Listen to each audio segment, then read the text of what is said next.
All right, before we get into the podcast, it's World Series time. I'm going to need you to download the Underdog Fantasy app because it is the easiest place to play fantasy sports. You already know.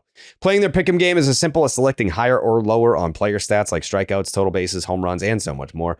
As you know, I only do total bases. All I do is win. Win, win, win, no matter what. Make sure you sign up with the promo code Jared. That's Jared to get up to $1,000 in bonus cash and a special pick on Underdog. That's Underdog Fantasy promo code Jared. On to the podcast. Baseball is dead. Rest in peace. We have a tied World Series here, folks. It is a 2-2 World Series after a Toronto Blue Jays victory in Game 4. And I think the lesson learned here is after Game 1, I was talking a lot of shit to Dodger fans that thought that this was going to be an easy cakewalk, and the Blue Jays, they handed out an ass whooping in Game 1. Then the Dodgers took the next two, and Dodger fans were pretty much celebrating their World Series victory already. They thought the Jays were dead in the water. They said, you already wasted your bullpen bullets in Game 3. Everyone's going to be tired. George Springer is hurt, so he's done. This series is over. It's a wrap. Toronto comes out in Game 4. You have Shane Bieber on the mound and turned in pretty much like the outing that I expected to see from him, minus, I guess, the strikeouts. Only 3 strikeouts, but who gives a fuck? We're talking outs recorded and damage being limited. 5 1/3, 4 hits, 1 earned run, 3 walks, 3 strikeouts, and he gets the victory. I mean, that's exactly like if you had told me that that's what Shane Bieber was going to give you, I'd be like, all right, the Jays are going to pull this one out. We're going to have a tied World Series. I think when you like, I don't think it'll translate well because it's obviously more of a visual, but the video from last night where Dave Roberts was in the Dodger clubhouse and they're talking about, Shohei Ohtani, and this is our Game 4 starter. Yeah, our Game 4 starter was on base 9 times tonight. And that was part of the narrative after Game 3 was Shohei was playing in that 18-inning game. He was on base 9 times. He homered twice. He doubled twice. He was on the base paths 9 fucking times. So the narrative was, well, is he going to be tired? Is that going to play a factor here? He didn't look tired to me. I mean, I'm not going to go out there and say that his 6 innings, 6 hits, 4 earned runs performance with 1 walk and 6 strikeouts, that wasn't because of him being out there for 18 innings. It was, I think if you watch the game, there's more to it than just what the box score says. Vladdy hitting the homer, sure, you tip your cap on that. The rest of that, like that was, it coming back out for the 7th inning. That was inherited runners. Obviously, they count, but like I'm not going to sit here and attribute him playing 18 innings to 4 earned runs and getting the loss. Like, it's just, I don't know. I don't see the correlation. Does anyone disagree? No, it was. I think what was interesting is I talked about the Dodgers if they can get 6 innings. If any one of these rotations can get 6 innings out of their starter, it feels like they have the better chance to win the ball game because of what the bullpens look like and how the bullpens shape up after that. And here it is, the Dodgers who do get their 6 innings from Shohei Ohtani, but unfortunately it's what follows that cannot shore it up. And then for the Blue Jays, it's a matter of having your guys in the ball game, your leverage guys in the ball game at the right time. And Bieber giving you, as you said, an outing that you would essentially expect outside of the lack of dominance per se. But in this instance, we're just worried about continuing to get up and down. If I can get outs, if I can continue to extend the innings for myself, then that's what I'm here to do. And I think this is exactly what we all know about the game, and especially postseason baseball, is good pitching. Good pitching, we always tip the cap to good pitching, and this is exactly what happened tonight. Is Bieber and the rest of the Jays bullpen, they pitched well, and they got their offense when they needed it. And I mean, it was I mean, how about Andres Jimenez? Like this dude, like the homers in Seattle, this hit, like it feels like he's delivered in big spot after big spot when they've needed it, when they've just needed a little extra push as well. He has been there to provide that. Bo Bichette coming in and I don't want to say hobbling around, but we know he's wounded. We know he ain't 100, and he's putting together good ABs. Like it's just you're seeing guys step up in the wake of losing a guy like George Springer. When you think to yourself, well, who's going to fill that void? Is it going to be any one individual, or is it going to be a combination of multiple guys having to step up? And I think that's what you saw tonight is a multitude of guys perform well, not only on the mound, but in the lineup as well.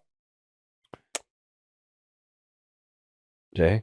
Yeah, I was just going to say, I think my overriding takeaway from this particular game is broad, and it's that like narrative and momentum is just it's just not worth a whole lot in baseball and in a series like this, because every single indicator, if you were having that sort of conversation, was pointing in a particular direction following an 18-inning win in Game 3 of the World Series. The way it was won, the performances, what was lined up to happen today, everything we talked about on the pod last night. And just at the moment when it seemed like the Dodgers might be really in a position to, like, Ohtani was cruising. I think we even said on the stream, like, oh, it doesn't look like the 18-inning game showed any fatigue for him tonight. And like, I think on the whole, that's probably true. But right at that moment is when the entire thing turned, and what a guy who had looked previously largely unhittable turned hittable, and ended up with 4 earned on his tally. And that the Blue Jays were able to come back after the sort of quote unquote emotional devastation of last night and even up this series, I just think speaks to how each individual baseball game is its own unique adventure and battle. And secondarily, just the continued amazing performance of Vlad Jr. And, it seems like we vacillate between this is the postseason of Shohei Ohtani and this is the postseason of Vlad Jr. And I know Vlad's performance has been a little bit more even throughout the entire postseason.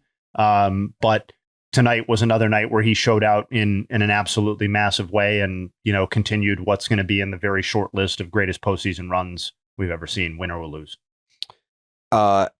So the thing going back to like the box score with Shohei, I wouldn't have sent him back out for the 7th. I mean, even in his, the 3 home run game, you got 6, you were happy with 6.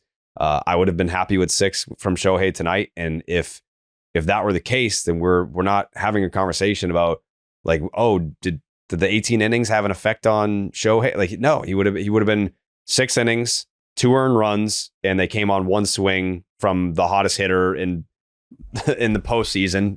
Like, there's no shame in giving up a home run to Vlad this October. So it would have been like, yeah, great outing for Shohei, 6 innings, 2 earned runs, but they came off the bat of a 2-run home run by Vladdy Jr. And we would have been fine with that. Well, but what you saw follow, though, is a part of why he was out there for the 7th inning. That's something you have to think about, is there's a reason he goes out there for that. And it's because what we don't have behind us. And if we can just buy outs, like we always talk about, sending a guy out there, like the Yamamoto situation. I mean, it's a great point that we'll always be able to go back to and refer to, because in that moment, if Yamamoto if he allows base runners, I don't know that we see him finish that game. I think we all understand that.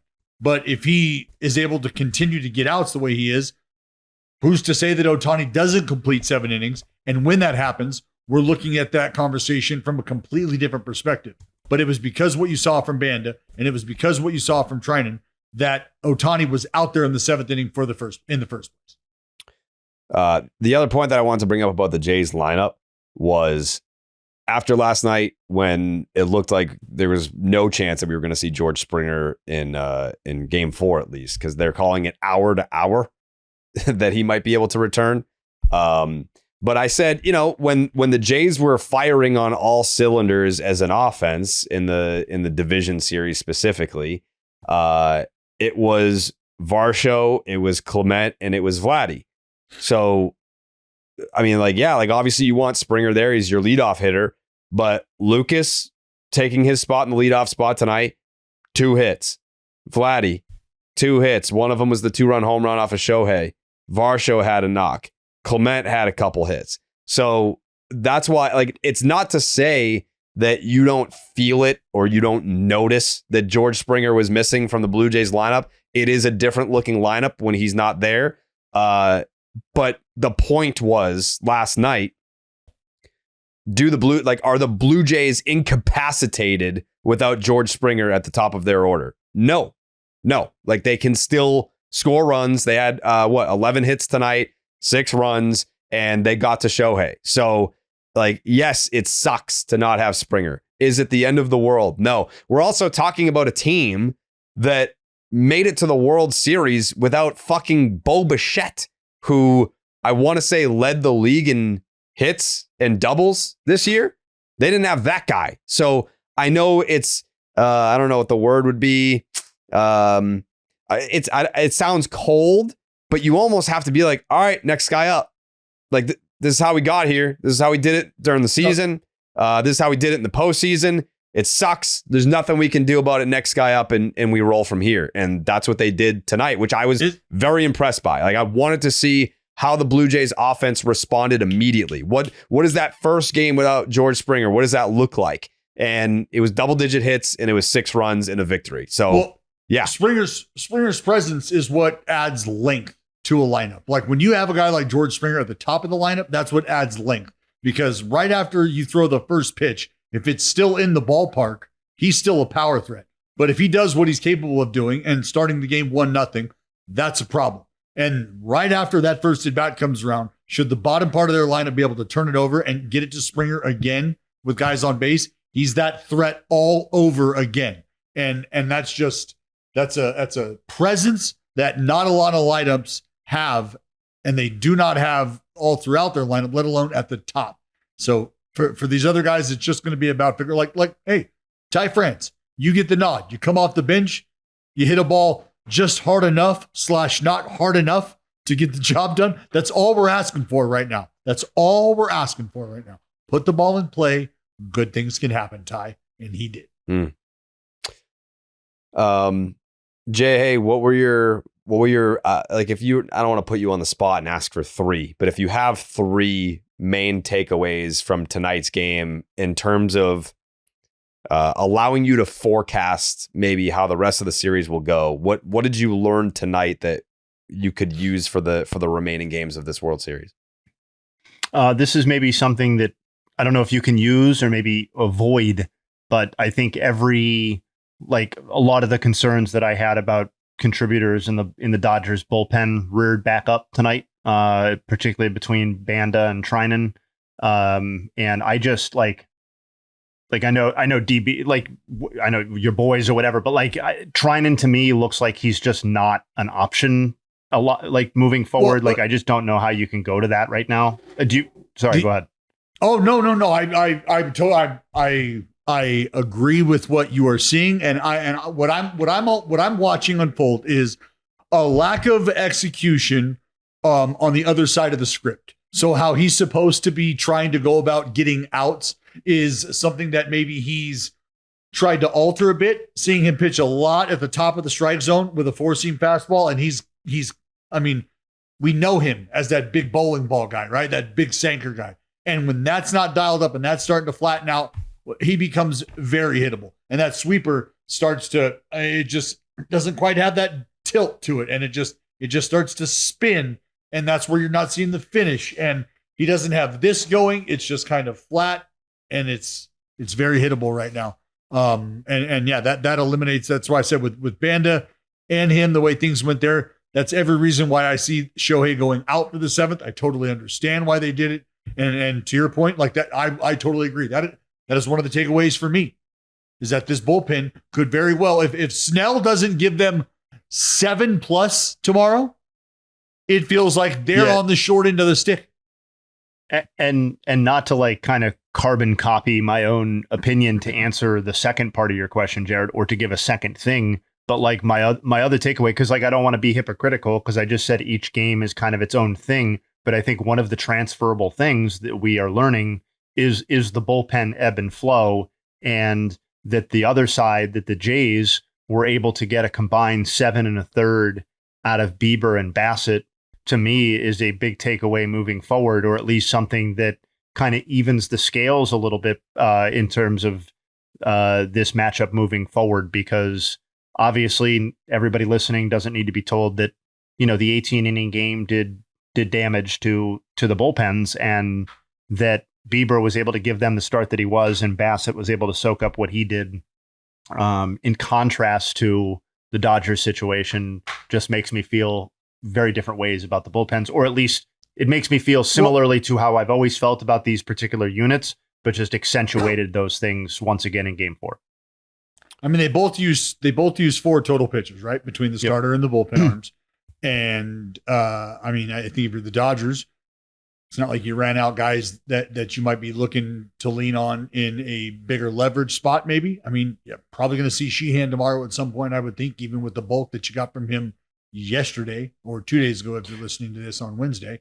So, yeah, it's really just this is a matter of just who can sack up and who can weather the storm. You're in the thick of it, man. You are in the thick of it right now. All right, we interrupt these blazing hot takes to talk about some sponsors. Bubs Naturals. They were very kind enough to send me a free sample, and now I'm a customer. They suckered me in. What am I going to say? Love the product. Tried the product. The product works for me. I know it'll work for you. So get excited, because getting older hits harder than you expect. We all know that. One day you wake up with stiff joints, recovery from the gym takes longer, your hair's thinning, nails are breaking, and your skin just doesn't have that same smooth glow anymore. Aging sucks, but it doesn't have to. That's where Bubs Naturals collagen peptides come in. Starting in your mid-20s, your body naturally produces less collagen every single year, and collagen is the protein that holds everything together. It's literally the glue of the body. With Bubs, you can restore collagen levels closer to what your body naturally had in its youth. That means stronger joints, healthier hair and nails, smoother skin, and faster recovery. And it's super easy to use. Just mix Bubs into your coffee, smoothie, or juice each morning. I mix it into my protein shake. It's tasteless, odorless, and dissolves instantly. No clumps, no weird aftertaste. And here's what makes Bubs truly different. The brand is a tribute to former Navy SEAL Glenn "Bub" Doherty, who is a national hero who gave his life saving Americans in Benghazi. Glenn's call sign was Bub. And he was the kind of guy who always pushed for self-improvement and helped everyone around him. That DNA is woven into the Bubs brand. And to honor him, Bubs donates 10% of all profits to charity, starting with the Glenn Doherty Memorial Foundation. And on top of that, Bubs is built to the highest standard. No junk, zero sugars, sweeteners, or fillers. It's third-party tested, NSF certified for sport, Whole30 approved, and sustainably sourced from grass-fed, pasture-raised cattle. It's trusted by over 100,000 customers and was named the best collagen of 2024 by health.com. Live longer, live better longer. For a limited time, the listeners of BID are getting 20% off at Bubs Naturals by using the promo code BID at checkout. Just head to bubsnaturals.com and use the promo code BID and you're all set. After you purchase, they will ask you where you heard about them. Please support our show and tell them that Baseball is Dead sent you. Then, Chubbies, you guys already know. It's quad season for me. People are like, oh, you won't do it. You won't get the quad. Yes, I will. Yes, I will. But for now, it's about comfort, because the leaves are turning, the temps are dropping, and the weekend air is getting that nice autumn crisp. Just because the weather is changing over doesn't mean that you have to pack away the fun. Chubbies is here to make sure your fall wardrobe hits harder than a PSL on a slow Sunday morning with soft, stretchy, fall-ready staples built for maximum comfort and minimal effort. The Chubbies Fall Collection just dropped, and it's packed with cozy gear that brings the metaphorical and real heat. There's a real comfort collection, featuring the Everywhere Jogger, which is amazing. I wear it often. It's the perfect pant for impromptu naps, weekend errands, and everything in between. We all agree that fall should be cozy, not constricting, and Chubbies delivers peak softness without sacrificing an ounce of style. So go ahead, break up with stiff pants and embrace the fun side of fall. Comfy, casual, and built for life, the Chubbies original stretch shorts can live on your legs, available in long, short, and way short. They come with a relaxed fit, elastic waistband, and no-fuss design. These are the kind of shorts that you'll forget that you're wearing until you get an onslaught of high fives and compliments. Whether you're layering up for the tailgates, lounging around through lazy Sundays, or just leaning into fully fall comfort, Chubby's has you covered. For a limited time, Chubby's is giving our listeners 20% off your order with the promo code BID at chubbysshorts.com/BID. That's promo code BID at chubbysshorts.com/BID. Please support the show and show your thighs some respect with Chubby's. Back to the show. Chris Bassett, I believe, has pitched, 6 1/3 innings this postseason of 0 earned runs. Like, he's been a sneaky weapon for them in the bullpen. I know Varland pitches every fucking game, but when Bassett's number has been called, he has delivered for the Blue Jays in a role that, again, is like not something that I'm sure would be his first choice, but he's just like, yeah, whatever the fucking team needs, I'm out here, I'm going to go do it. So yeah, another 2 shutout innings for him tonight. It was only 1 hit allowed, couple punchies. But yeah, 5 separate scoreless outings, to your point. 5 separate scoreless outings for him. And that's all since the CS too. Yeah. Yep. So it very is very important outs. It's a battle. It's a battle, for all the people complaining about the Dodgers and this and that. It's a 2-2 World Series, and still on paper, I think we would all acknowledge in game 1 that the pitching matchup favored the Dodgers. Pretty much every pitching matchup outside of when Gosman's pitching, best you're going to get in a Gosman start is a push, depending on who he's going up against. Like, it's going to be a push, but still, I'm sure people would lean advantage Dodgers. But in game 5, you're getting a rematch of game 1 in which the Blue Jays offense came out firing, like, in a big way. And it was a very convincing win for Toronto. If that were to happen again, then the Blue Jays would be going back to Toronto, needing to win 1 game with 2 tries to do it, to win the World Series. So I don't know. I mean, I like, my gut is not telling me anything for game 5. Like, you could tell me it's going to go. My gut tells me Dodgers, and here's why. Not only because just all prognostication aside, now that we have seen what has unfolded, what would you rather lean on? Or if you were having to choose a side and you're sending a veteran in Blake Snell out there, understanding what the moment represents, and I understand what happened in game 1, but understanding what the moment represents, and then sending a younger, more inexperienced, less experienced Yasevich out there for the same endeavor. If I can tap into any extra experience, give me that. And that's where I hope that Yasevich is able to rise to the occasion, and that star is truly born under the bright lights of the World Series, and he can go pitch for pitch, toe to toe with Blake Snell, whatever that looks like. But I think you get a rebound performance, and a performance from Blake Snell that says, I am well aware of what needs to happen right now. I remember all the shit that was chirped about me getting yanked out of ball games early back in the day. Well, this is the animal that I am, and you're going to get a peek at that once again. Let me remind you. I would tend to agree. I think here's how I see game 5 playing out. I think Blake Snell has his redemption start. It's maybe 7 innings. It's maybe 1 earned run. It's 8 strikeouts, 1 walk, whatever. Like, dominant for 7. Yasevich, maybe it's 4 2/3, but it's a quick hook so that the game doesn't get away from them, because I think Schneider will be managing this game like it's a do or die. I don't think they get length from Yasevich, but I think the bullpen, like, let's just say Yasevich runs into some trouble in the 5th inning.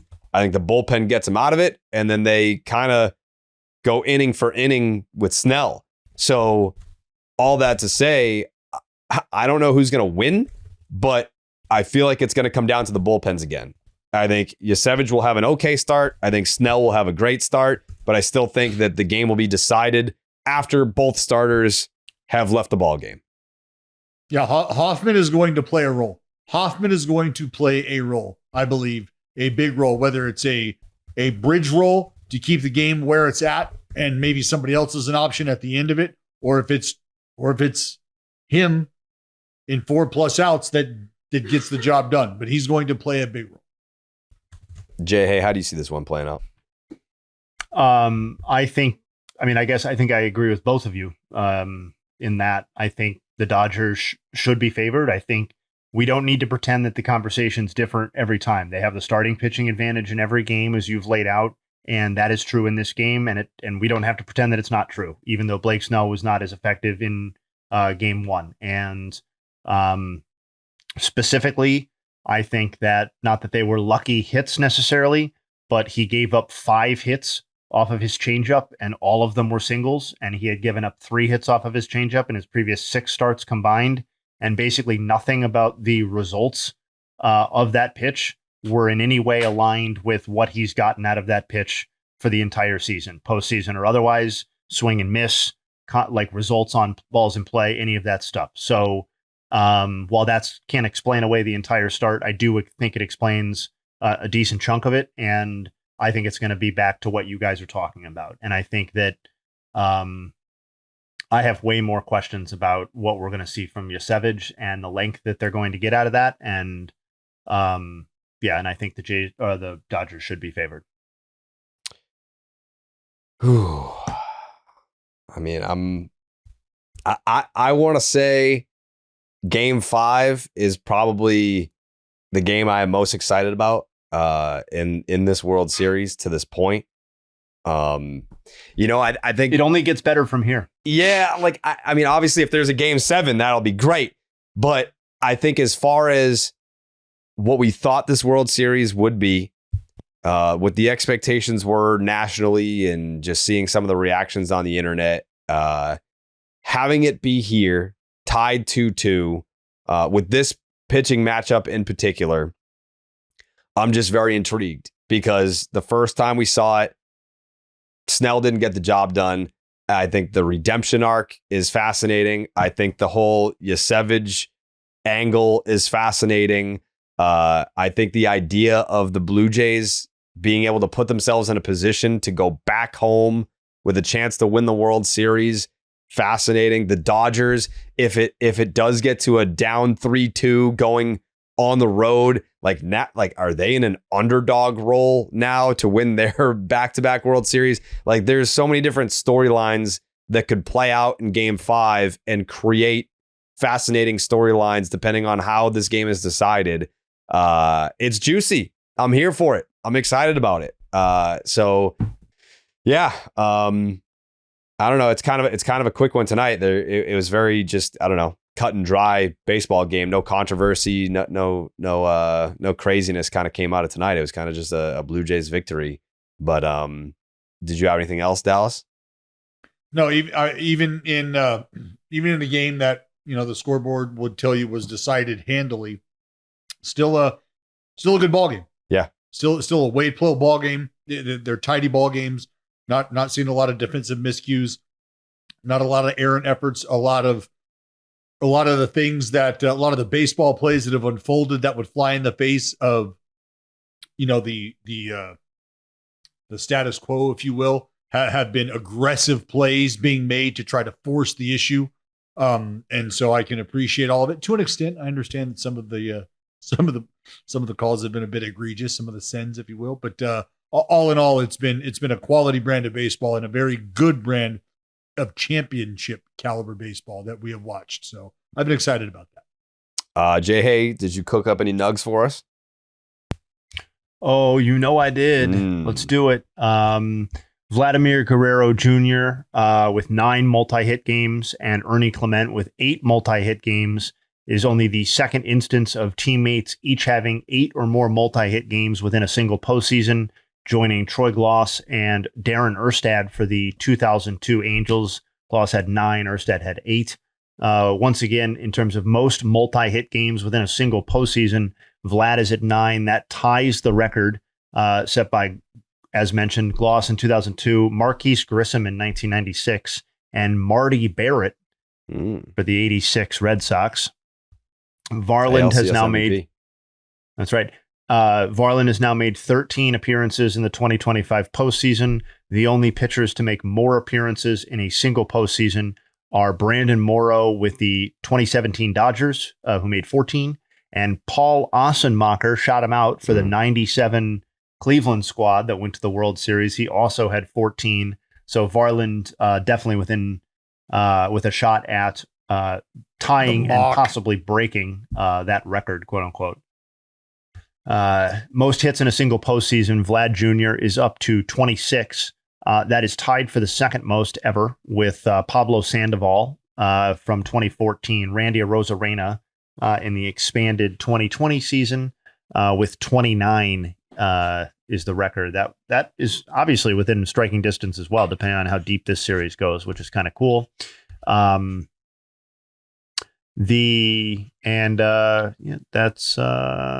yep. And then I already did the Snell one, so those are the Nugs. Wow. Dallas, final thoughts? Vintage Snell. If there's a vintage Snell, dominant Snell tomorrow. Jay, final thoughts? Yeah, I guess I'll just go to just the dual greatness of Vladimir Guerrero Jr. and Shohei Ohtani, and just the shows that are being put on a nightly basis. And, I keep expecting one to run out of steam, and then, while maybe one does in an individual game, they're both showing out. And, while this is something I'll track and not necessarily read right now, that they're performing at the level that they are offensively in the same postseason is historically pretty rare to see two players at this level. And that doesn't even obviously include that Ohtani's pitching at an extremely high level as well. So those are my final thoughts, and I'm very excited for tomorrow. Can't wait. Just the nuts. We're going to go live maybe about 5 minutes before first pitch. I don't know about guests. Kenny Mayne popped in tonight, which was fucking hilarious. After doing 18 innings, he popped in out of the blue, and then his laptop died. Jabba Chamberlain popped by. Kevin Plawecki popped in, who has caught Shane Bieber. Ryan Dempster, who was at the game, came on the stream. So yeah, it's become a random carousel of guests. So tune in. We're on YouTube. We're on Twitter. We're on the Playback app. You can obviously watch the game with us through the Playback app. You just log in with your MLB TV account. But yeah, we'll go live a few minutes before first pitch, and we'll be there for, as if it goes fucking 18 innings, we'll be there for 18 innings. Outside of that, you'll get a Game 5 reaction pod after that as well. World Series reaction pods after every single World Series game until this thing is decided. It's 2-2, Game 5 coming at you tomorrow night, or while you're listening to this, tonight. We'll see you then. Wow.